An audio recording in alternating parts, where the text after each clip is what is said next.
छोटे से शहर बेथलेहम, हम तुझे अभी तक कायम देखते हैं। बहरहाल अब ये छोटा नहीं रहा लेकिन कहानी के लिए इसकी अहमियत खत्म नहीं हुई। जब हम ईद विलादत मसीह की दास्तान पढ़ते हैं, जिसके बारे में हमें हजरत मत्ती और हजरत लूका ने बताया, तो ऐसी बहुत सी तफसीलात हैं जो उन्होंने जनाब मसीह की विलादत मुबारका के बारे में शामिल नहीं की। लेकिन एक बात वो दोहराते हैं कि उनकी विलादत बेथलेहम में हुई।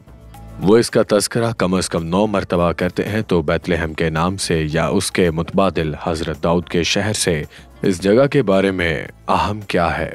मुझे लगता है कि इसका इस हकीकत के साथ ये ताल्लुक है जो हमने किताब मुकद्दस में बेथलेहम की कहानियों से सीखा है। ये वो मकाम है जहाँ खुदा ताला मुस्तकिल तौर पर लोगों के लिए हल फराहम करते हैं। बीबी रूत और बीबी नोमी के गुर्बत से भरे खानदान के लिए खुदा ताला ने हल हजरत बोज नामी शख्स की शक्ल में दिया। वो ऐसे शख्स थे जो उन्हें गुर्बत से निकाल सकते थे। अगली बार जब हम ऐसा देखते हैं तो बनी इसराइल साउल की नाकस की आदत में जिद्दोजहद करते हैं, तो खुदा ताला ने बेथलेहम से बनी इसराइल के अगले बादशाह हजरत दाऊद को पेश किया।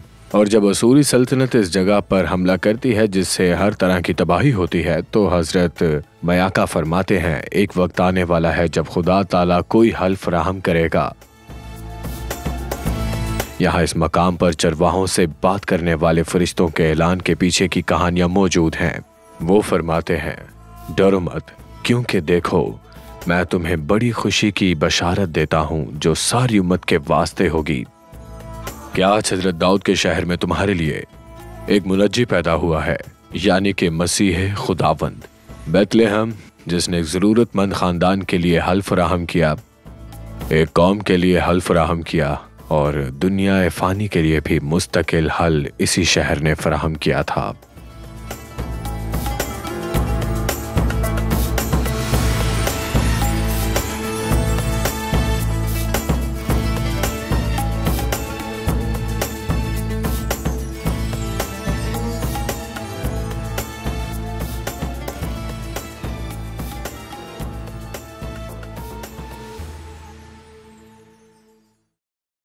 अजीज नाजरीन, इस वीडियो को देखने के बाद अगर आप इंजील शरीफ का मुफ्त नुस्खा हासिल करना चाहते हैं तो हमें अपना मुकम्मल पता बमा मोबाइल फोन के अरसाल कर दें। हम पूरी कोशिश करेंगे कि आप तक इंजील शरीफ का मुफ्त नुस्खा पहुंच जाए।